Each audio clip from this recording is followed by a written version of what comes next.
Estamos de volta para toda a rede Jovem Pan. A bancada do PT na Câmara decidiu representar contra a deputada Bia Kicis no Conselho de Ética da Casa, com acusações de que ela teria divulgado dados de médicos favoráveis à vacinação infantil. Para esclarecimentos à verdade sobre essa história, conversamos agora com a deputada Bia Kicis, presidente da CCJ da Câmara. Deputada, o que realmente aconteceu? A senhora poderia explicar para a gente? Boa noite, claro que sim. Bom, o que aconteceu foi que não houve vazamento algum, não tem nenhum dado sensível aí que tenha sido publicado por mim. O que aconteceu é que eu estava naquela audiência pública para ouvirmos médicos, especialistas sobre a vacinação em crianças. Eu, como presidente da CCJ, havia indicado 3 médicos que estavam lá, um estava presencial, outro virtualmente, e alguns médicos me alertaram para pedir um documento chamado, um documento lá que mostra o conflito, um termo de conflito de interesses que os médicos têm que apresentar. Então, eu pedi ao Ministério da Saúde esse termo e eles me entregaram sem nenhuma restrição, e a secretária da Covid ali, da Secretaria de Covid, ainda explicou, olha, esse termo vai ser publicado no nosso site.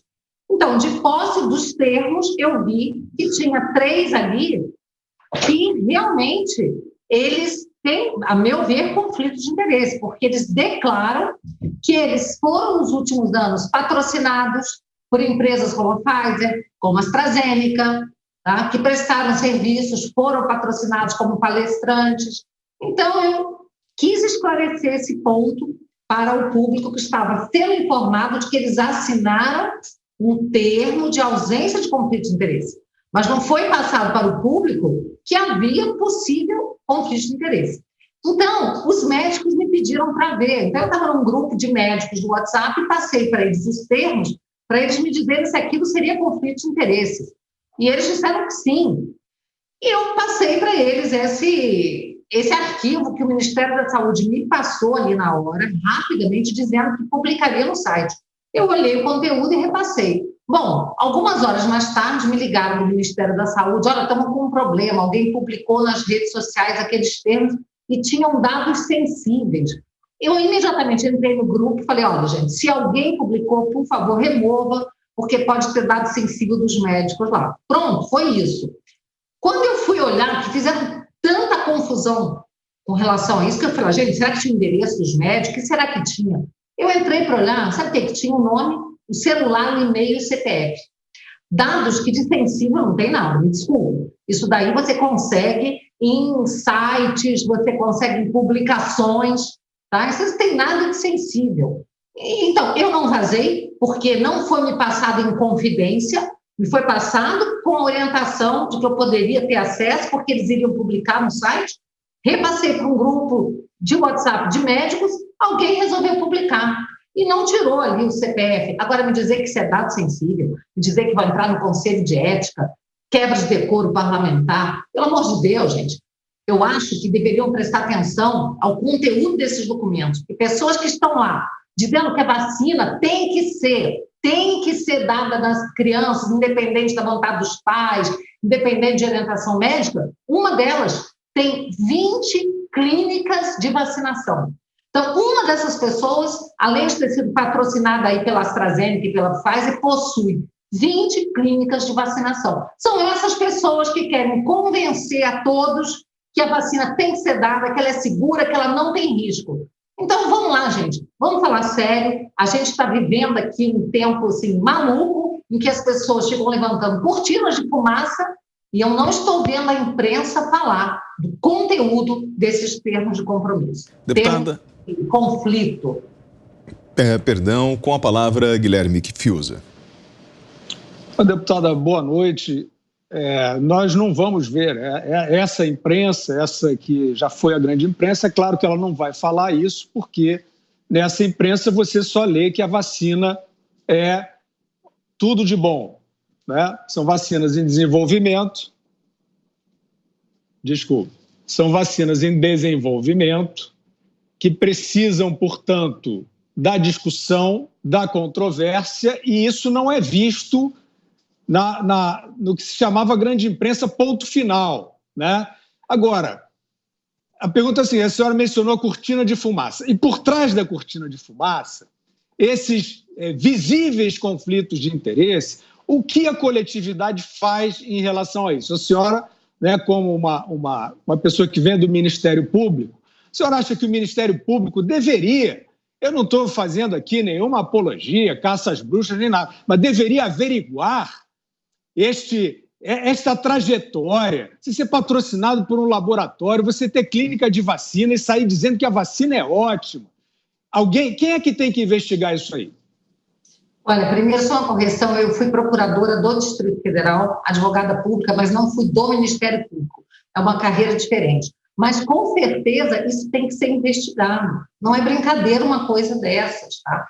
Isso, sim, é uma coisa bastante sensível. Pessoas que garantem, né? A garantia sou eu, vai lá, dá vacina para o seu filho, sim, e eu tenho 20 clínicas de vacinação, o outro pediatra também, o outro lá da outra sociedade, todos os três que foram lá como médicos para dizer que a vacina era segura, o termo de declaração deles lá diz que eles foram patrocinados. Então, eu quero que isso seja investigado.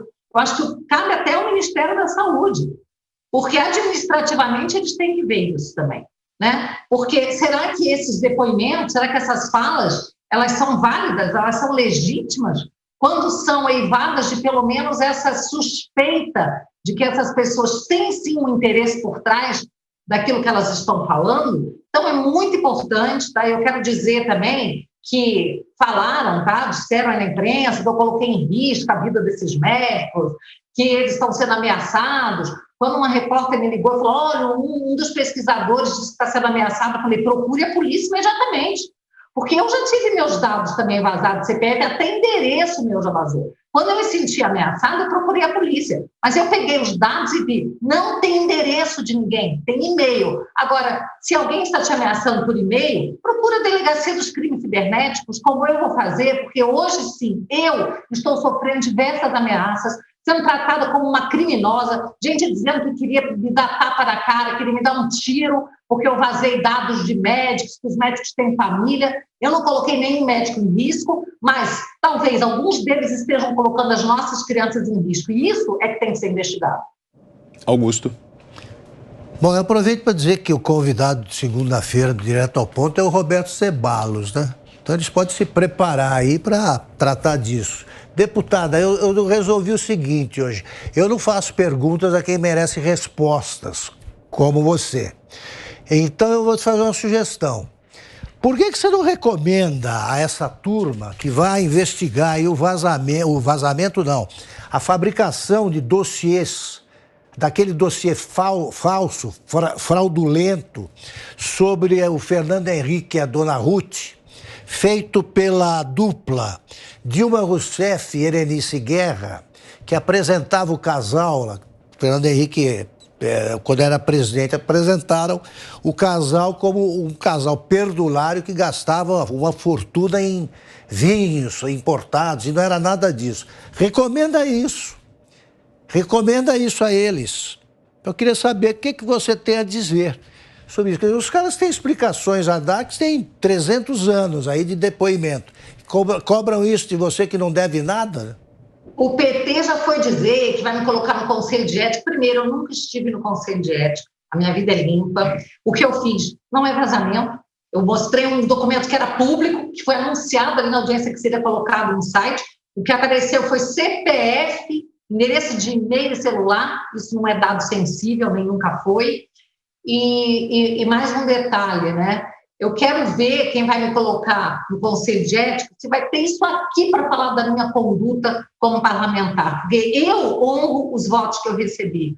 Ontem nós fizemos uma live com médicos, com juristas, sobre essa questão da vacina, quem vai se responsabilizar? Augusto, nós tivemos mais de 120 mil espectadores ao vivo, mais de 120 mil. 4 horas de live, as pessoas querem saber. E as mensagens que eu recebo dos meus eleitores parabéns, você me representa.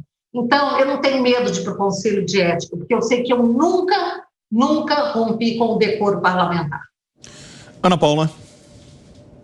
Boa noite, deputada. É engraçado, né, que quando houve vazamentos reais da CPI lá da Covid, né, dados aí importantíssimos, sensíveis da doutora Mayra, por exemplo, isso foi enterrado, né, acabou o assunto, ninguém falou mais isso, dados que deveriam ter permanecido ali, né, no núcleo da CPI, e isso ninguém trouxe à tona. Deputada, eu queria falar exatamente da live da senhora ontem. Eu assisti boa parte, foi uma live muito importante. E o que eu queria perguntar para a senhora é o que exatamente muita gente pergunta aqui nos Pingos, também através das nossas redes sociais, com o próprio contrato da Pfizer dizendo, né, que os efeitos e a eficácia da vacina ainda são desconhecidos, estão sendo estudados. E agora essa forçação aí para que pais vacinem as suas crianças, e algumas pessoas, alguns pais estão preocupadíssimos com aquelas escolas que mesmo a diretriz do governo, que diz que não é obrigação, a vacina não é obrigatória para as crianças, o que fazer diante dessas escolas que podem pedir essa comprovação para o ano letivo desse ano? Eu vi que ontem o doutor Rafael Felipe, né, estava lá, e o doutor José Paulo Veloso, procurador de Sergipe. Eu gostaria que a senhora desse esse caminho aí para esses pais que estão preocupados, como agir diante dessas escolas que podem pedir uma coisa que não é, na verdade, a diretriz do governo atual. Importante dizer, Ana, que assim como o governo Bolsonaro é contra a vacina forçada, o ministro da Saúde diz que não vai ser forçado, foi colocado no PMO e não no PMI, portanto a vacina não é obrigatória. Na França, agora, estão exigindo o consentimento de ambos os responsáveis pela criança, pai e mãe, não só de um. Então, pais separados, tem que ter o consentimento dos dois, tá? Então, isso é uma coisa muito séria, e eu acredito que aquele pai, aquela mãe que não queira vacinar o seu filho e que esteja sendo forçado, deva fazer uma notificação pessoal, tá? Não só a escola, mas a pessoa, o CPF, quem é que vai se responsabilizar, tá? Pegar ali uma assinatura da pessoa dizendo, eu me responsabilizo se o seu filho tiver algum problema. Certamente ninguém vai fazer isso. Então, você tem que entrar na justiça e mostrar que você não vai vacinar porque o responsável pelos filhos são os pais.